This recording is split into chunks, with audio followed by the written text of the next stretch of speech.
Hey, what's up guys? John here. US wins a global tax. A global tax. This isn't a small little, this is gonna restructure America. And it was just passed today, right now. BlackRock, we all know who BlackRock is, the fourth branch of government. They came out 2 days ago and said that the US stock market has reached its peak.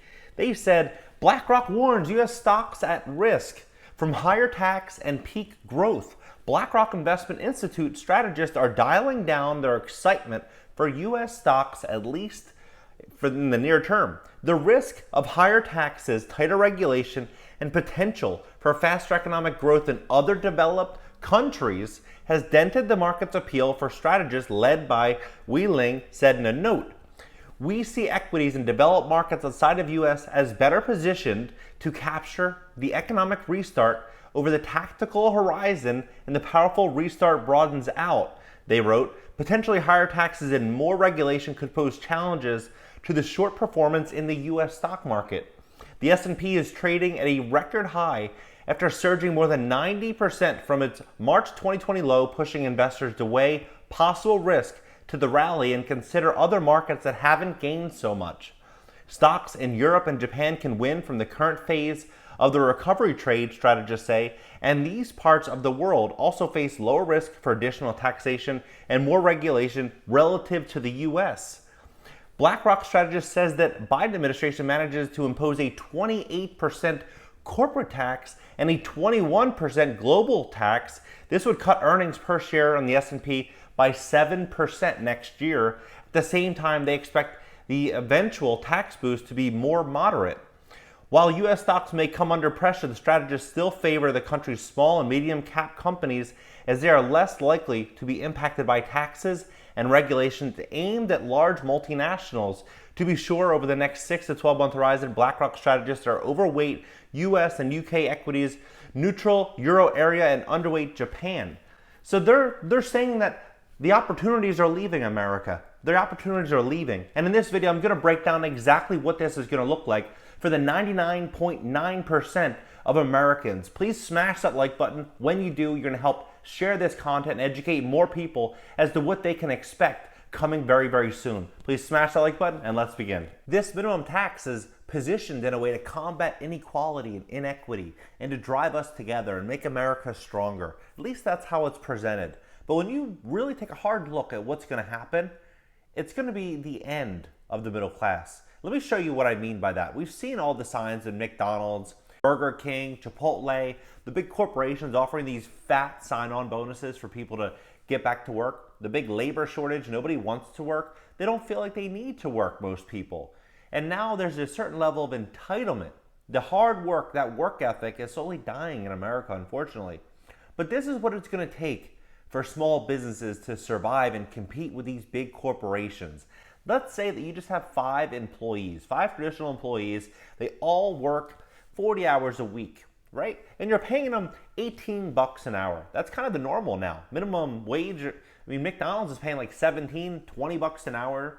Chipotle is almost like 20, 25. Bank of America is 25 bucks an hour. So that's kind of the going rate now.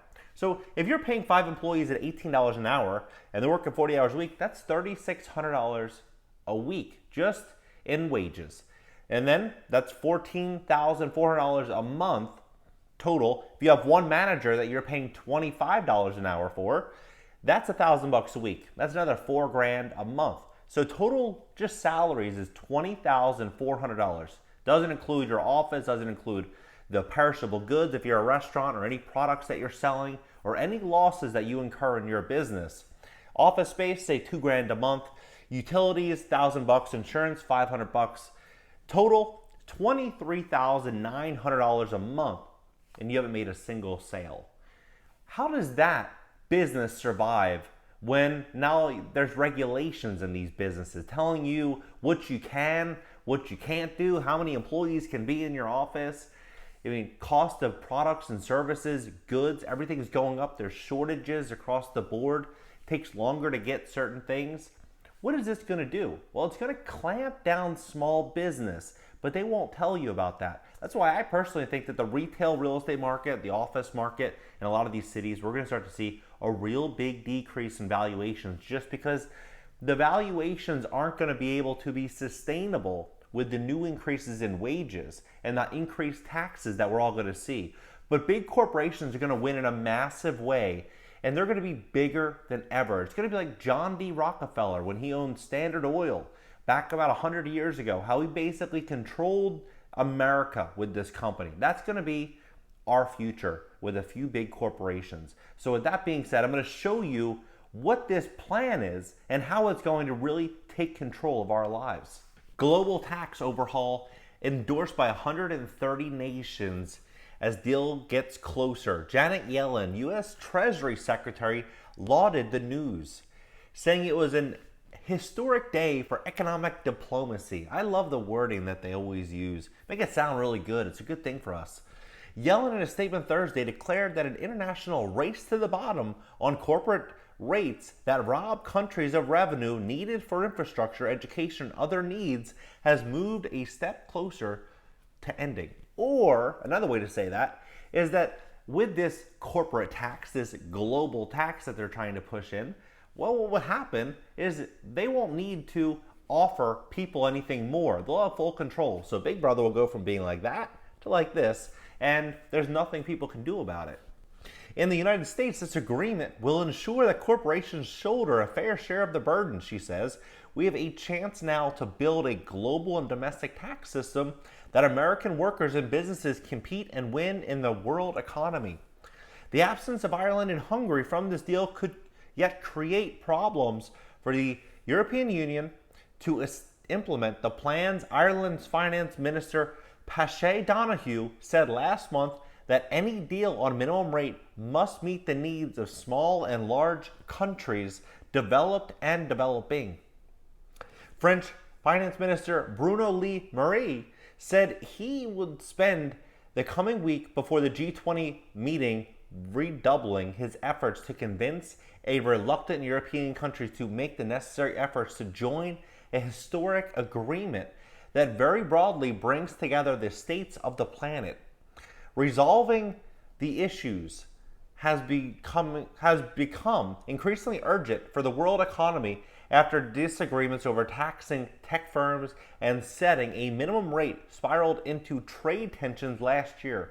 The promise of nearly $150 billion in extra revenue for governments also helped get a deal over the line as most countries face massive budget shortfalls in the wake of the pandemic.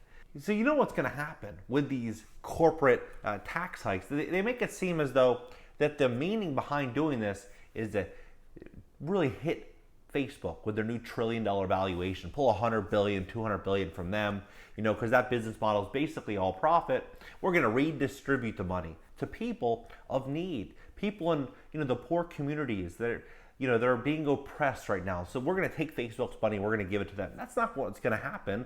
What's going to happen is Facebook's going to say, hey, I have a $300 billion, $200 billion tax liability. I'm just going to go out there and I'm going to reinvest it in my employees and take better talent. I'm going to reinvest it into your community and buy your houses from you, and I'm going to rent it back. I'm going to invest it in robotics. I'm going to invest it here. They're going to depreciate their earnings to a point to where small, medium-sized businesses can't compete with anything that they're doing. And over time, people are going to they're going to have no choice but to work for the corporations. This is the world that they're trying to bring about for all of us. So when we hear the words inequality and inequity, we can't be so naive as to think that this is really something that they're trying to do. Because if they were, I think they take a different approach. What do you guys think about everything that they're trying to do right now? This is it's insane to me that it's so obvious what's happening, but most people can't see it. Most people can't see it, but it's pretty damn obvious now. It's just things are going to start unraveling. We see BlackRock going out there paying 20 to 50% above asking price. We see Bill Gates buying, number one farmland owner in America. We see these people investing because they know that the dollar is going to get depreciated and having assets is going to be what matters. And that's exactly what these tech companies, these big conglomerates are going to do. They're going to go out there and seize and realize assets to offset any type of tax liability. And at that point, there goes middle America. But drop your comments below. I'm really curious as to what you guys think about all of this And where do you see the American economy going in the next 1 to 2 years? Drop it below, smash that like button, help me share this video, and consider subscribing here, or consider subscribing as well to my second channel. I'll leave the links pinned at the top comment below. See you guys in the next video. If you've enjoyed this video and want to dive deeper into the real world of real estate investing, make sure to check out my gold standard program, Cash Flow Burner Blueprint, by clicking the link in the description below this video. We're currently living in very difficult times. I personally believe these are some of the hardest times that we've ever lived in. We are losing, in many cases, our families, our businesses, our jobs, our sense of security. All this is at threat right now, and it's all thanks to the draconian shutdowns that we're all faced to live under. It's times like these that we can see the value in having more than one stream of income. This is certainly not an unattainable goal or something reserved for only a select few. It is the achievement through education and hard work. Now is the time to be relying on multiple streams of income and not just Big Brother. I hate to be the bearer of bad news, but if you think that your pension is going to cover your retirement, you're going to be in for a rude awakening. Don't wait until misfortune knocks at your door. Be proactive and create more security for yourself and your family. One of the best ways you can earn a side hustle today is through real estate investing, something that I've been involved in for over a decade. The strategy is to invest in multifamily homes and live off of rental income through your tenants. These are some of the homes and apartments I currently own and I'm renting out. In my Cash Flow Blueprint, I'll teach you the ins and outs to real estate investing. You'll learn everything about recession-proof investing, real estate versus stocks, different types of real estate investing, how to appraise your own deals so you're not leaning on a third party to tell you what something is worth, out-of-state investing, maximizing your profits, and minimizing your expenses, improving your credit score, different types of loans and which one best fits you and your deal, selecting the right mortgage broker, finding the best deal, lease agreements, and how to find great tenants, and many, many more topics. This is my gold standard program, and in it I put together 1 decade's worth of experience and millions of dollars that I've invested, saving you the time and the money to learn the lessons that I had to learn. To learn more, click the link in the description below this video.